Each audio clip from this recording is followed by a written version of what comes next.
जिसके कान हो वो सुन ले, जिसकी आंखें हो वो देख ले।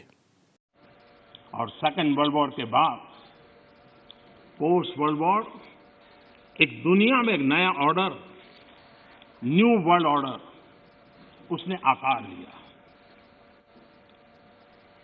पोस्ट कोरोना भी एक नया वर्ल्ड ऑर्डर नजर आ रहा है।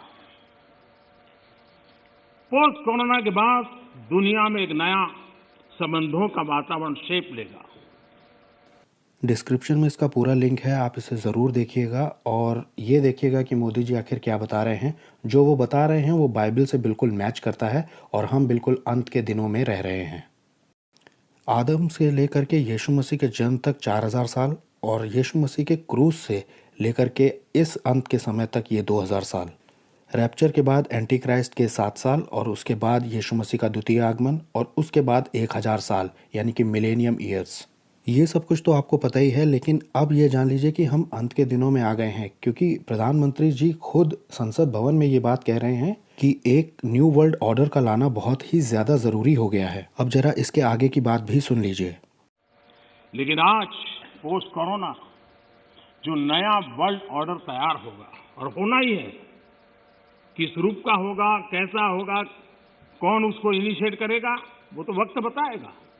ये बात भी बिल्कुल सच है कि होना ही है, ये न्यू वर्ल्ड ऑर्डर लागू होना ही है, क्योंकि ये बाइबल में दिया है और आप बाइबल की प्रोफेसीज पढ़ के उसका रूप भी समझ सकते हैं और कौन उसे इनिशिएट करेगा ये भी आपको पता चल सकता है। जब एक देश के प्राइम मिनिस्टर या प्रेसिडेंट या दूसरे जो भी गवर्नमेंट के लीडर्स होते हैं वो जाते हैं दूसरे देशों में, तो वो वहाँ जाकर आखिर क्या करते हैं, कभी आपने ये सोचा है? सबसे पहले ये देखा जाता है कि उस कंट्री से हमें फ़ायदा या नुकसान क्या है या उससे हमारे रिलेशनशिप कैसे हैं। फिर ये देखा जाता है कि ये देश इतना आगे क्यों है या इतना पीछे क्यों है, या इस देश की बैकबोन क्या है, ये जो देश है ये किस चीज़ पर चल रहा है, इसका कल्चर क्या है, यहाँ के लोग कैसा सोचते हैं, इनकी मानसिकता कैसी है, और सबसे बाद में ये देखा जाता है कि इनके फ्यूचर प्लान्स क्या हैं। चेक तो ये भी किया जाता है कि इसका इतिहास कैसा है और ये आने वाले समय में विश्व के इतिहास पर कौन सा फ़र्क डाल सकता है। फॉर्मल इनफॉर्मल कई तरह की मीटिंग्स होती हैं, कई सारे मुद्दों पर बात होती है। ये भी जाहिर किया जाता है कि हम आपके प्रति कैसा रवैया रखेंगे। और एकदम आखिरी में वहाँ से कुछ आइडियाज़ लाए जाते हैं जिनको कि इम्प्लीमेंट किया जाता है अपने यहाँ, जिससे अपने देश का भी भला हो और विश्व के नक्शे पर अपना देश बना रहे। लेकिन दुनिया ने जिस प्रकार से संकट को झेला है, दुनिया इस पर सोचने के लिए मजबूर हुई है और होना है। ऐसी स्थिति में भारत विश्व से कट करके नहीं रह सकता। भारत एक कोने में गुजारा नहीं कर सकता। हमें भी एक मजबूत प्लेयर के रूप में उभरना होगा।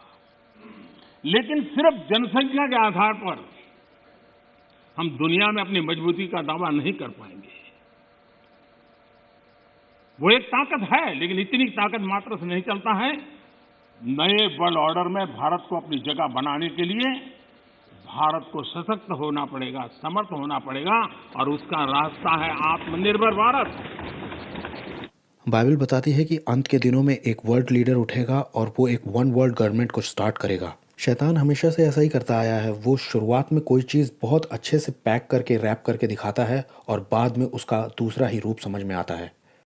अभी टेक्नोलॉजी के नाम पर बहुत सारे डिसीजंस लिए जाएंगे और फिर एक ऐसा मार्क निकाला जाएगा जिसके बिना किसी भी तरह की चीज़ को ख़रीदना जो कि डेली यूज़ की है वो इम्पॉसिबल हो जाएगा। चाहे वो पेट्रोल हो, चाहे मेडिसिन हो, या और कोई ज़रूरत का सामान, खाने पीने की चीज़ें, ये सब कुछ उस नंबर या उस निशान, उस मार्क के बिना पॉसिबल ही नहीं होगा। इन सब बातों के बीच में एक बात आपको याद रखनी है कि there is a God in heaven. स्वर्ग में एक परमेश्वर है।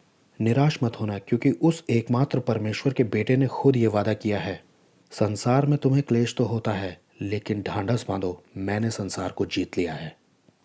ये वक्त समझदार कुंवारियों का है कि वो तेल भर लें, वो तेल इकट्ठा कर लें, क्योंकि दूल्हा आने वाला है और हमें उसके आगमन के लिए तैयार होना है।